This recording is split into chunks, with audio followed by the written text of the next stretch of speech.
उस समय मैं क्लास 10th में पढ़ रही थी। जब मेरे मैथ्स का विषय कमज़ोर था तो मेरे पापा ने अपने एक दोस्त को मुझे पढ़ाने पर लगा दिए। वो रोज़ रात को पढ़ाने आते और वो मुझे पसंद कर लिए और मेरी शादी अपने बेटे से करा दिए।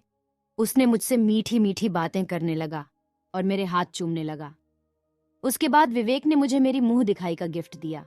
गिफ्ट देखकर तो मेरी आंखें फटी की फटी रह गई थीं, क्योंकि वो एक बहुत ही खूबसूरत हीरे की अंगूठी थी। मुझे अपनी किस्मत पर बहुत ज्यादा खुशी हो रही थी कि घर बैठे मेरे लिए इतना अच्छा रिश्ता आ गया और मेरे भाग खुल गए। शादी के बाद विवेक ने पढ़ाई को लेकर मेरे साथ कोई जोर जबरदस्ती नहीं की। वो बहुत ही मोहब्बत करने वाले आदमी थे। सब कुछ बहुत अच्छे से चल रहा था। बस एक बात बहुत अजीब थी। मेरी सास ज्यादातर अपने कमरे में रहती थी और मेरी सास और ससुर के बीच में मुझे कोई खास रिश्ता नहीं दिखाई देता था। ना ही मैंने कभी उन दोनों को बातचीत करते हुए देखा था। उन दोनों को देखकर ऐसा नहीं लगता था कि उन दोनों के बीच में प्यार या मोहब्बत जैसी कोई चीज हो। विवेक का बर्ताव भी अपने माँ पापा के साथ कुछ अजीब सा था। वो दोनों से ही बहुत दूर दूर रहते थे। घर आते तो सारा समय मेरे साथ ही बिताते थे। मेरे कहने के बावजूद भी अपने माँ पापा के साथ नहीं बैठते थे और यही बात कभी कभी मुझे बहुत ज्यादा हैरान करती थी।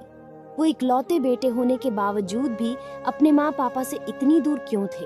यही बात जब मेरे दिल में बहुत ज्यादा हलचल मचाती तो मैं अपने सवाल का जवाब ढूंढने में लग जाती। मेरी सास भी बहुत ज्यादा शरीफ औरत थी। उन्होंने कभी मुझ पर किसी भी तरीके की कोई पाबंदी नहीं लगाई, बल्कि वो तो मुझसे बहुत ज्यादा मोहब्बत करती थीं, जैसे मेरी सगी माँ हो। मैं भी उनसे बहुत ज्यादा करीब हो गई थी और फिर धीरे धीरे मुझे एहसास हुआ कि शायद मेरे ससुर ही मेरी सास को पसंद नहीं करते। सर्दियों के दिन थे और बारिश बहुत ज्यादा हो रही थी। पहली बार हमारे शहर में इतनी ठंड पड़ी थी कि बिस्तर से निकलने का दिल ही नहीं करता था। और फिर ऐसे ही एक सुबह मेरे पति और मेरे ससुर नाश्ता करके अपने ऑफिस के लिए निकल गए और मैं अपनी सास के लिए चाय बनाकर उनके कमरे में लेकर गई तो मैं उनकी तबीयत देखकर बहुत ज्यादा परेशान हो गई। उन्हें सांस लेने में बहुत ज्यादा तकलीफ हो रही थी। शायद इसीलिए आज वो नाश्ते की टेबल पर नाश्ता करने भी नहीं आई थी। मैं जल्दी से चाय का कप साइड टेबल पर रखकर उनके पास जाकर बैठ गई और फिर धीरे धीरे उनकी तबीयत बिगड़ती चली गई। मेरे लाख कहने के बाद भी मेरी सास ने किसी को बुलवाने नहीं दिया। मैंने उनसे बहुत कहा कि मैं आपको डॉक्टरी लेकर चलती हूँ, लेकिन वो मेरी बात नहीं मानी, बल्कि उन्होंने मेरे हाथ में अपनी आखिरी ख्वाहिश के नाम पर एक चांदी का तार थमा दिया। इस तार का डिजाइन भी पुराने जमाने का था और मेरी सास ने मुझसे वादा ले लिया कि इस तार को उनकी साड़ी में छुपा दूंगी ताकि उनके साथ ये तार भी इस दुनिया से चला जाए और मैं कभी भी इस बारे में किसी को नहीं बताऊंगी। मैंने अपनी सास से वादा कर लिया और मैंने उनकी आखिरी तमन्ना ऐसे ही पूरी की थी जैसे वो चाहती थी। मुझे लगा था कि ये राज उनके साथ ही चला गया।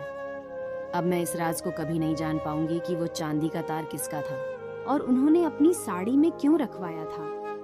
लेकिन यह मेरी गलत फहमी थी, क्योंकि ये राज ज्यादा दिनों तक राज नहीं रहा था।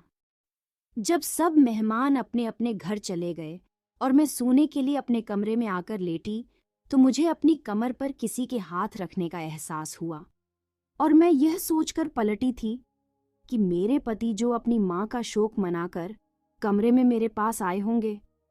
लेकिन यह देखकर मेरी चीख निकल गई कि वो मेरे पति नहीं बल्कि मेरे ससुर थे और मेरे ससुर मेरे बहुत ज्यादा पास में खड़े थे। अपनी सुर्ख आंखों से मुझे घूर रहे थे। मैं बिना दुपट्टे के ही अपने बिस्तर पर लेटी थी। मैं घबराकर उठकर बैठी और अपना दुपट्टा उठाया ताकि जल्दी से सिर पर पल्लू डाल लूं।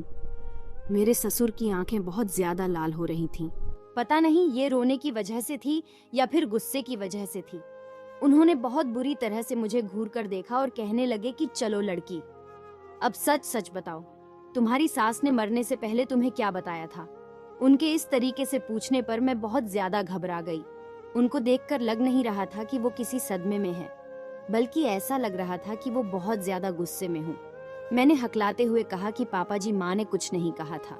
उन्हें तो सांस लेने में बहुत ज्यादा तकलीफ हो रही थी, इसीलिए वो कुछ बोल भी नहीं पा रही थी।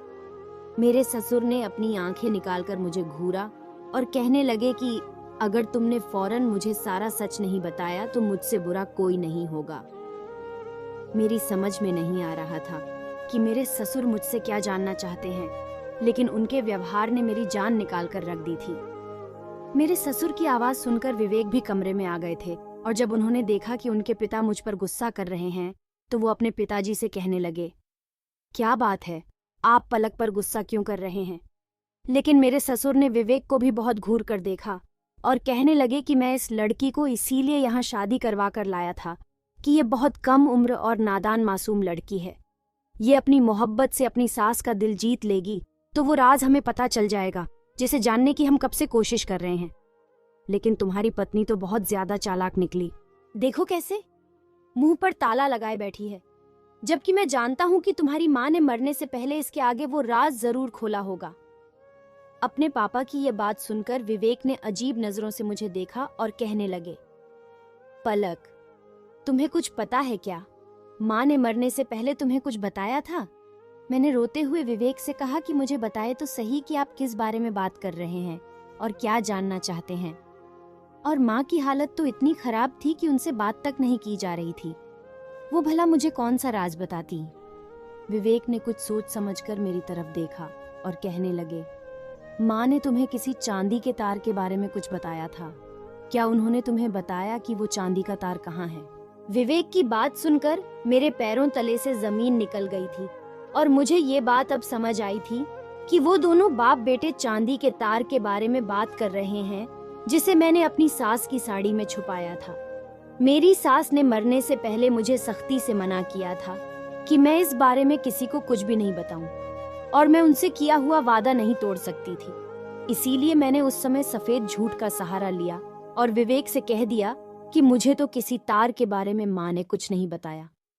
मेरे ससुर बहुत गुस्से में कहने लगे कि अपने दिमाग पर जरा जोर डालो, वो तार बहुत ज्यादा कीमती है और हमें तो वो तार हर हाल में चाहिए। लेकिन मैं भी अपनी बात पर डटी रही और फौरन कह दिया कि नहीं, मां ने मुझे कोई ऐसी बात नहीं बताई थी। उनसे तो बात भी नहीं की जा रही थी। वो तो मरने से पहले बहुत ज्यादा तकलीफ में थीं। विवेक ने एक नजर मेरी तरफ देखा और फिर अपने पापा से कहने लगे कि पलक को अगर कुछ मालूम होता तो वो जरूर बता देती। हो सकता है कि मां को इतना समय ही नहीं मिला हो कि वो पलक के साथ कोई बात कर पाती या उसे तार के बारे में कुछ बता सके।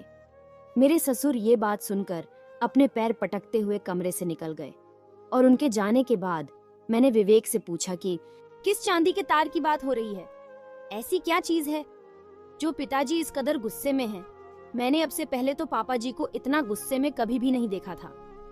विवेक ने गहरी सांस भरी और मेरी बराबर में आकर बैठकर कहने लगे कि मेरी माँ दरअसल मेरी सौतेली माँ थी और मेरे पापा ने कुछ समय पहले ही उनसे दूसरी शादी की थी क्योंकि मेरी माँ का देहांत हो गया था। मेरी सौतेली माँ बहुत ही ज्यादा अमीर और खानदानी औरत थी। पापा को लगा था कि उनसे शादी के बाद हमारे दिन बदल जाएंगे। ये घर जिसमें हम रहते हैं ये भी मेरी सौतेली माँ का ही है। पापा ने उनके पैसों के लालच में उन्हें झूठी मोहब्बत के जाल में फंसाकर उनसे शादी की थी और शादी के बाद जब ये बात मेरी सौतेली माँ को पता चली तो उन्होंने पापा जी को अपनी जायदाद में से एक फूटी कौड़ी भी नहीं दी, बल्कि गुस्से में उन्होंने पापा से बात करनी ही बंद कर दी। पापा तो उन्हें तलाक देना चाहते थे, लेकिन फिर पापा को पता चला कि माँ के पास कोई चांदी का तार है जिस पर एक खास निशान है और उस तार के जरिए इस घर का कोई खुफिया दरवाजा खुलता है जिसके अंदर माँ की बहुत सारी दौलत और जेवर रखे हुए हैं।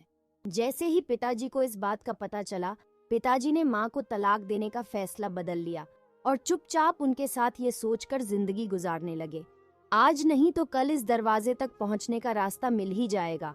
लेकिन ऐसा कुछ भी नहीं हुआ। मेरी सौतेली माँ मेरे पापा से बहुत ज्यादा नाराज थी और उन्हें पापा पर बिल्कुल भी भरोसा नहीं था। इसीलिए वो हमेशा हर समय अकेली ही रहती थी।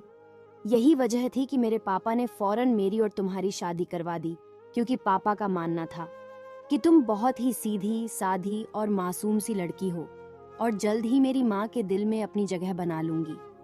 पापा को लगता था कि माँ हम दोनों को तो नहीं, लेकिन तुम्हें जरूर तार के बारे में कुछ बता देगी। विवेक की बात सुनकर मेरा हलक सूख गया। मैंने उठकर थोड़ा सा पानी पिया।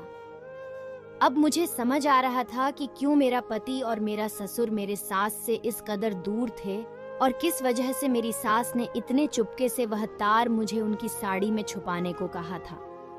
उन्हें मुझ पर बहुत ज्यादा भरोसा था।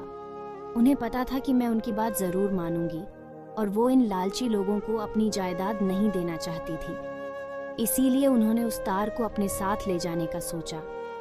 लोग कहते हैं कि मरने वाला खाली हाथ जाता है, लेकिन मेरी सास जाते जाते अपनी जमीनों जायदाद की चाबी अपने साथ ही ले गई थी। मेरे ससुर उस दिन के बाद से पागल हो गई थे। हर समय यहाँ से वहाँ बौखलाए बौखलाए फिरते रहते। कभी किसी दीवार को बजाकर देखते तो कभी किसी दरवाजे को ठोकर। मुझे लग रहा था कि अगर उन्हें जायदाद नहीं मिली तो वह पागल हो जाएंगे, जबकि उनके पास पैसों की कोई कमी नहीं थी। मेरे पति तो मेरे साथ खामोशी से बहुत अच्छी जिंदगी गुजार रहे थे, लेकिन मेरे ससुर वो बिल्कुल ही पागल हो चुके थे। बस चीखने और चिल्लाने की कमी बाकी रह गई थी। ऐसे ही समय बीतता गया और फिर एक दिन जब मैं स्टोर रूम की सफाई कर रही थी, मुझे एक डायरी मिली और उसे पढ़कर मेरी तो आंखें फटी की फटी रह गईं। मैं बहुत ज्यादा हैरान हुई। ये मेरी सास की डायरी थी और शायद उनके देहांत के बाद मैंने ही सफाई में उनके पुराने सामान के साथ ही यहाँ रख दी होगी। इस डायरी में लिखा था कि मेरे पास कोई जमीन जायदाद कोई दौलत नहीं है, क्योंकि मैं अपना सब कुछ पहले ही एक मंदिर को दे चुकी हूँ। मैं जिन लालची लोगों के हाथों में पड़ी हूँ, अगर मेरी जायदाद उनको मिल गई तो वो मुझे दूध में से मक्खी की तरह निकालकर फेंक देंगे और मैं सड़क पर आ जाऊंगी। इसीलिए मैंने एक छोटा सा ड्रामा रचाया और अपने पति को इस बात पर भरोसा दिलाया कि इस घर की किसी दीवार के पीछे एक रास्ता है जहाँ से मेरी जायदाद तक पहुँचने का रास्ता निकलता है। लेकिन सच तो ये है कि ऐसा कुछ भी नहीं है। ये सब कुछ झूठ है और ये झूठ मैंने सिर्फ इसीलिए ही कहा ताकि मैं अपनी जिंदगी के आखिरी दिन इज्जत के साथ इस छत के नीचे गुजार सकूं। मेरे पास एक चांदी का तार जरूर है, लेकिन वह तार मुझे मेरी माँ ने तोहफे में दिया था। मैंने हमेशा ही उस तार को अपने सीने से लगाकर रखा, क्योंकि वो मेरी माँ की आखिरी निशानी थी। इसलिए मेरे पति को इस बात पर आसानी से भरोसा आ गया कि ये तार जरूर जायदाद तक पहुंचने का रास्ता है। अपनी सास की डायरी पढ़कर मैं तो हक्का बक्का रह गई। इतनी सीधी साधी दिखने वाली मेरी सास ने बहुत ही दूर तक की सोच रखी थी। शायद मेरी सास जानती थी कि जब मेरे ससुर को पता चलेगा कि उनके पास कोई जमीन जायदाद, कोई दौलत नहीं, तो मेरे ससुर उनके साथ कैसा बर्ताव करेंगे। शायद वो उन्हें छोड़ देते। इसीलिए मेरी सास ने एक झूठी कहानी बनाई और एक झूठी कहानी में मेरे ससुर दिन रात जीते रहे। मेरे सास जाते जाते अपनी माँ की आखिरी निशानी भी अपने साथ ले गई और मेरे ससुर को इस हाल में छोड़ गई कि आज उन्हें पागलपन के दौरे पड़ने शुरू हो गए। कभी वो किसी दीवार से लगकर बैठ जाते तो कभी किसी दीवार से। वो दिन दूर नहीं की जब विवेक खुद उन्हें पागल खाने छोड़कर आएंगे। आज भी मुझे अपनी सास की बहुत ज्यादा याद आती है तो मेरी आंखें भीग जाती है, क्योंकि वो वाकई मेरे लिए मेरी माँ जैसी थीं। उन्होंने मुझे हमेशा बहुत प्यार से रखा और ऐसे लोग दुनिया में बहुत कम होते हैं। दोस्तों, उम्मीद करती हूँ आपको हमारी कहानी पसंद आई होगी। कहानी पसंद आई है तो वीडियो को लाइक करें, चैनल पर नए हैं तो चैनल को सब्सक्राइब करें और हाँ, नोटिफिकेशन वाले बटन को जरूर दबाएं ताकि अगली अपडेट सबसे पहले आपको मिले।